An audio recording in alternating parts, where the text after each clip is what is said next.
Hello everyone, welcome in my YouTube channel campus Chronicle.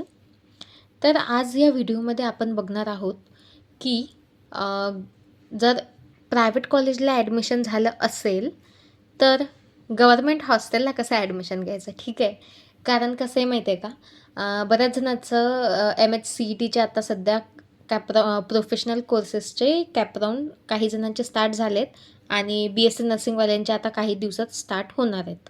ठीक आहे, तर माझ्या ज्युनियर्ससाठी आणि म्हणजे मी BSc नर्सिंग करते आहे, आता मी 3rd इयरला आहे. तर माझ्या ज्युनियर्ससाठी ही इन्फॉर्मेशन आणि म्हणजे सर्वांसाठीच आहे. कारण म्हणजे कुठल्याही प्रायव्हेट इन्स्टिट्यूटला तुम्ही युनिव्हर्सिटीमध्ये तुम्ही ॲडमिशन घेताय, पण मग सर्वांच्या घरच्यांना प्रश्न पडतो की आता राहायचं कसं आणि मेस कुठे लावायची. ठीक आहे, तर मग तुम्ही आता सध्या समाज कल्याण म्हणजेच social justice and special assistant department यांच्या थ्रू समाज कल्याणचे हॉस्टेल असतात. ठीक आहे, तर तुम्ही जिथे ॲडमिशन करायला जाल तिथल्या कॉलेजवाल्यांना विचारा की बा तुमच्या आसपास कुठे समाज कल्याणचे गव्हर्मेंटचे हॉस्टेल आहेत का. असतील तर तुम्ही तिथं व्हिजिट करा, बघा. म्हणजे काय डॉक्युमेंट्स लागतील हे तर मी तुम्हाला सांगतेच, पण बघा की तुम्हाला काय डॉक्युमेंट्स लागतील, काय क्रायटेरिया आहे. ठीक आहे, कारण ते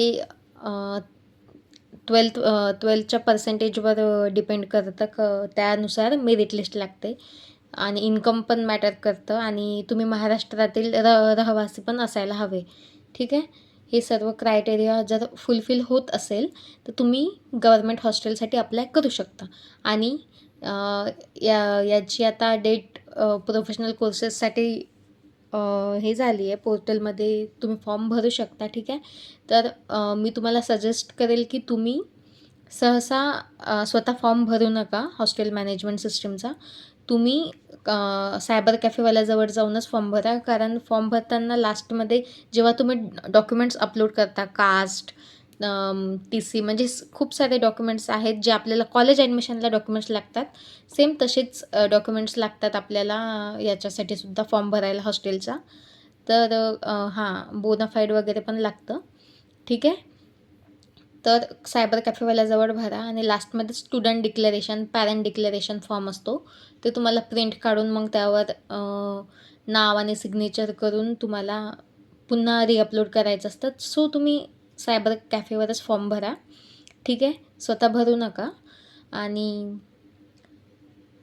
तुम्हाला जर जाणून घ्यायचे असेल की काय फॅसिलिटीज समाज कल्याणच्या हॉस्टेलमध्ये भेटतात, म्हणजे खूप काही फॅसिलिटीज आहे, त्याच्यासाठी मला वेगळा एक व्हिडिओ बनवायला लागेल. ठीक आहे, पण ही माहिती तुमच्यापर्यंत पोहोचणं हे खूप गरजेचं होतं, कारण बऱ्याच जणांना मी कॉलेजमध्ये बघते, पॅरेंट्स येतात कॉलेज बघायला, त्यांना माहिती नाही आहे समाज कल्याणचं हॉस्टेल नेमकं काय आहे. बऱ्याच जणांना वाटतं की बा मग त्या हॉस्टेलची फी पण भरायला लागते का, तर तसं काहीच नाही आहे. तुम्हाला फक्त फॉर्मची फी काय ₹26, माझ्याकडे 26 का ₹36 फी होती, तेवढी फॉर्मची फी असते. आणि नंतर तुम्ही जेव्हा हॉस्टेलला याल, मेरिट लिस्टमध्ये तुमचं नाव येईल, तुमचं ॲडमिशन हे हॉस्टेलला होईल, त्यानंतर तुम्हाला एकही रुपया द्यायचं म्हणजे फी द्यायची गरजच नाही आहे. उलट निर्वाह भत्ता वगैरे तुम्हाला भेटतं. ठीक आहे, म्हणजे तुम्हालाच पैसे भेटतात इथं राहण्याचे, असं पण म्हणू शकतो. ठीक आहे, तर कोणीही म्हणजे मला असं वाटतं की जसा मला त्या बेनिफिट झालं आहे, म्हणजे मला ॲडमिशन भेटलं आहे हॉस्टेलमध्ये, तुम्हा सर्वांनाही त्याचा फायदा व्हावा. ठीक आहे, तर जर तुम्हाला अजून काही प्रश्न असतील तर मला तुम्ही विचारू शकता. ठीक आहे, मी नक्कीच त्यावर रिप्लाय करेल आणि व्हिडिओ पण बनवायचा प्रयत्न करेन. ठीक आहे, थँक्यू.